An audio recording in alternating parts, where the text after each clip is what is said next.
ይህ ቪዲዮ ለሴቶችና ሴት ልጆች ላላችሁ ወላጆች ነው። ዛሬ ይሄ ጋውን ለኔ የመጨረሻ ቀን ከሱ ጋር የማሳልፈው ቀን ነው። ለምን ቪዲዮ አልሰራላችሁም ብዬ ነው። በዚሁ 2025 ከአዳማ ሳይንስ ቴክኖሎጂ ዩኒቨርሲቲ በአፕላይድ ማቴማቲክስ ተመራቂ ነኝ። አልሐምዱሊላህ ደስ በሚል ሁኔታ ተመርቄያለሁ። እዚህ ጋር እኔም ዛሬ ላወራችሁ የፈለኩኝ ዛሬ እኔ ይሄ የምታዩት ስኬት ይሄ የምታዩት ኮንክሉዥን አላህ ረድቶኝ እዚህ የደረስኩበት ቀን ነው። 16 ዓመት ይሄንን ነገር ወላጄም እኔም ለፍተንበታል።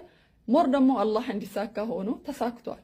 ነገር ግን እውነታውን እዚህ ጋር ማውራት የምፈልገው ትክክለኛ ሳቲስፋክሽን ማለት ትክክለኛ ዕውቀት ማለት የዱንያውንም በጣም አስፈላጊ ነው፣ ግን ይሄ ነው ትክክለኛ ዕውቀት ማለት። እኔ እድሉ ቢሰጠኝና መሪ ብሆን ወይ ደግሞ የሆነ ቦታ ላይ ብሆን አንድ ሴት ልጅ ስለ እምነቷ ሰርቲፊኬት ሳይኖራት ወደ ትዳር እንድትገባ አልጋብዛትም። ኢቭን መስፈርት ላደርግ እችላለሁ። ሸሪዓ ፍርድ ቤት ላይ ከመጋባታቸው በፊት የቁርአን ሂፍዝ ሰርቲፊኬት ሂፍዝ ማለት ቁርአንን ያወቀችበት ያበሸመደደችበት አይደለም፣ ቢያንስ እስከ በቀራ የቀራችበትና አትሊስት አድሩሱል ሙሂማ ለኩል ዓመቲል ኡማ የምትለውን ኪታብ እነዚህን ኪታቦች አውቃ ልታሳውቅበት በምትችለው ደረጃ ላይ ያለችን ሴት ብቻ ወደ ትዳር እንድትገባ አደርጋለሁ። ምክንያቱም ይሄንን የማደርግበት ትውልድን ለመቀየር ወንዶች በላይ ሴቶች ላይ መስራት ውጤታማ ስለሚያደርግ ነው። ይሄንን እምለው ሁለቱን ኪታቦች ማክሲመም በአንድ ዓመት መጨረስ ይቻላል። ሚኒመም በ4 ወር እስከ 6 ወር ድረስ ይሄንን ዕውቀት አቺቭ ማድረግ ይቻላል። አንድ ሴት ልጅ ወደ ትዳር ፕሮፖዝ ከተደረገች በኋላ 1 ዓመት እንዲቀመጡና በዚች 1 ዓመት እንደዚህ አይነት ስልጠና ወስዶ ወደ ትዳር ቢገቡ አንደኛ ትዳራቸው የተሳካ ይሆናል፣ በደንብ ትዳራቸውን መምራት ይችላሉ።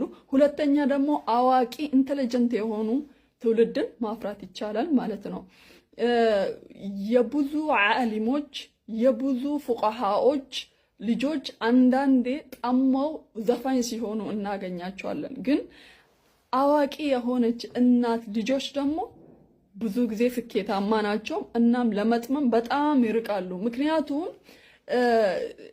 ልጅ ከእናት አይለይም፣ ከእናት ስር ስለሚሆን እናት የምታደርገውን ደግሞ ወዲያው አንደርስታንድ አድርጎ ወደ ስራ ይቀይራል ማለት ነው።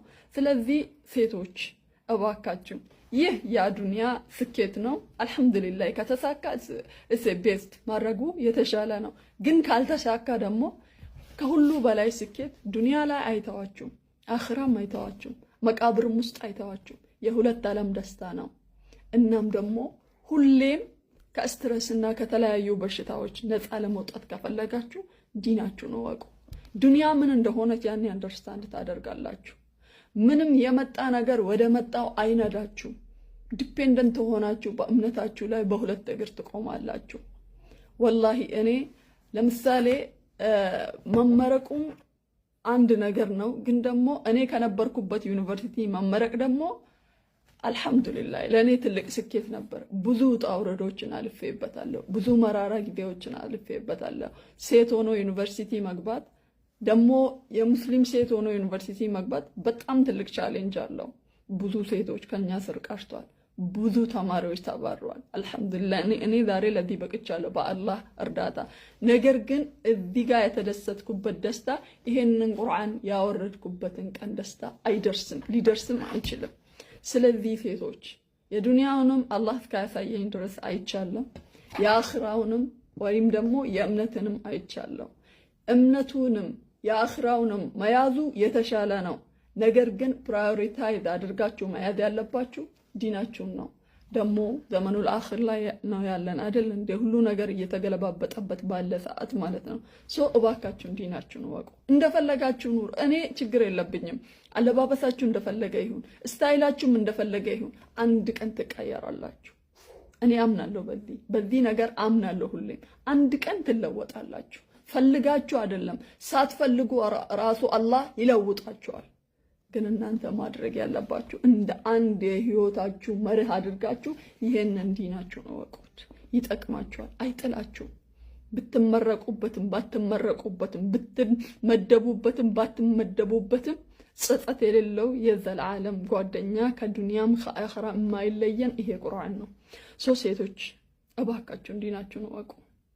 እባካችሁን ዲናችሁን እወቁ። ቁርአንን እወቁት። ስፔሻሊ ደግሞ ሴቶች ከሴቶች ቁርአን መማር እድል ካገኛችሁ ፕሊስ ዱኢት አድርጉት። በደንብ ጠንክራችሁ ተከታተሉት። ምክንያቱም በሙሉ ልብ ያለምንም ወስዋስ ያለምንም አንዳንድ እንትኖች ቁርአንን ታውቁታላችሁ። ምክንያቱም ረሱል ሰለላሁ ዐለይሂ ወሰለም ድሮ የሚያደርጉ የነበረው ሴቶችን እንዲያስተምሩ ያበረታቱ ነበር። አሁን ላይ ግን እንኳን ሴቶች ዲን እወቁ ወንዶቹም ያን ያህል ላይ የሌሉበት ደረጃ ላይ ነው ያለነው። ለማንኛውም አላህ ጥሩ ነገር ያምጣልን።